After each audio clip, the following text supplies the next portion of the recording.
যে দেশে জুতা বিক্রি হয় এসি মার্কেটে আর বই বিক্রি হয় ফুটপাতে, সে দেশে দুর্নীতি থাকবে, এটা খুব স্বাভাবিক। সো আজকে আমি সাত কলেজে যারা পড়ে বা যারা সাত কলেজ থেকে এখন বের হয়েছে অনার্স মাস্টার্স করে, তাদের সাথে হওয়া কিছু ঘটনার কথা শেয়ার করব। সো তাদের সাথে হয়েছে কি কিনা জানি না, তবে আমার জীবনে এরকম অনেক ঘটনা ঘটছে। যাদের সাথে ঘটে তাদের সাথে ঘটতেই থাকে, মানে এটা একটা বৈষম্য হয়ে গেছে বলতে গেলে। তো আজকের ভিডিওটা সম্পূর্ণ অন্যরকম, টোটালি অন্যরকম। যারা সাত কলেজে পড়েন, 7 কলেজের আন্ডার মানে ঢাকা ইউনিভার্সিটির আন্ডারে আছেন, তাদের জন্য হয়তো বা ভিডিওটা খুব উপকারী হইতে পারে যারা জানেন না। সাত কলেজের যারা পড়তেছি আমরা প্রত্যেকেই কোনো না কোনো ইয়ারে অনেক বেশি কোন একটা সাবজেক্টে ফেইল অথবা অ্যাবসেন্ট অথবা মানে নানান সমস্যার ভুগতে থাকি। আর কেউ যদি কোনো এক ইয়ারে একটা সাবজেক্টে ফেল করে, পর পর প্রতি বছর সেম সাবজেক্টে ইমপ্রুভমেন্ট দিলেও ফেল। তারপর হচ্ছে এই প্রশাসনিক ভবন ঢাকা ইউনিভার্সিটি, মানে এর গেরাকলে একটা স্টুডেন্টের ভবিষ্যৎ টোটালি মানে নষ্ট হয়ে যাওয়ার মতন। হয়তো বা যাদের মনোবল আছে বা যারা হচ্ছে শেষ পর্যন্ত দেখতে চায়, হয়তো বা তারা টিকে যায়, কিন্তু সবাই তো আর একরকম না। এই পৃথিবীতে হাতের 5 আঙ্গুল যেমন সমান হয় না। এখন অনেকেই বলবে আমাদের সাথে হয় না, পড়ো না তো এই জন্য এরকম হয়। কিন্তু ভাই, অনেক স্টুডেন্ট আছে এরকম যাদের সাথে এই ঘটনাগুলো পর পর পর দিনের পর দিন ঘটতে আসে। আজকের ভিডিওটা আমি বানাতাম না, বানাইছি এই কারণে যে আমাদের মতো অনেক স্টুডেন্ট এরকম বৈষম্যের শিকার হয়ে পড়াশোনা ছেড়ে দিছে।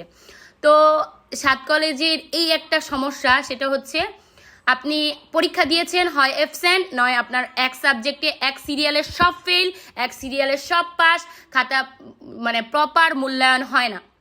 তো যারা বোর্ড চ্যালেঞ্জ করতে চাও তাদের বলবো, প্রথমেই ঢাকা ইউনিভার্সিটি 314 নম্বর রুম থেকে একটা শিট কালেক্ট করতে হয়।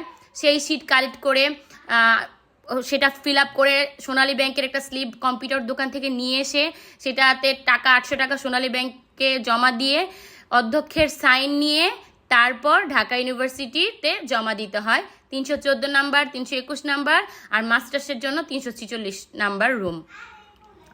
তো যেটা বলতেছিলাম যে এই ঢাকা ইউনিভার্সিটির আন্ডারে হয়তোবা আমাদের মতন হাজার হাজার স্টুডেন্টের ভবিষ্যৎ নষ্ট হয়ে যাচ্ছে। এইটা নিয়ে এখন পর্যন্ত কেউ আওয়াজ তোলে নাই। আমার ব্যাচে, আমার ডিপার্টমেন্টে একটু খোঁজ নিয়ে দেখবেন যে আমি একটা সাবজেক্টে কতবার পরীক্ষা দিয়েছি এবং অনেকবার পরীক্ষা দেওয়ার পরও হয় ফেল আসে, নয় অ্যাবসেন্ট, নয় এই সমস্যা ওই সমস্যা। খালি আমার না, হাজার হাজার স্টুডেন্টের এরকম হচ্ছে। এইটার কোনো সলিউশন নাই। তার মধ্যে দেশে মানে যেগুলো আসলে আন্দোলন করার মতন বিষয়, সেই সব বিষয় নিয়ে আন্দোলন হয় না। যেগুলো নিয়ে আন্দোলন করা আসলে ঠিক না, সে সকল বিষয় নিয়ে প্রতিনিয়ত দিনের পর দিন একটার পর একদিন পর একদিন মানে একটা ঠুনকো বিষয় নিয়েও আন্দোলন হচ্ছে। অথচ হাজার হাজার অনার্স মাস্টার্স পড়ুয়া স্টুডেন্ট যে ঝরে যাচ্ছে, এই দিকে কারো কোনো মাথা ব্যথা নাই।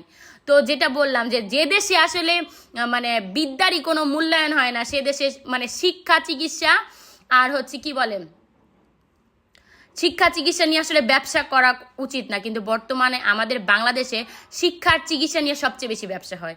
সো আজকের ভিডিওটা এই পর্যন্ত। Thanks for watching.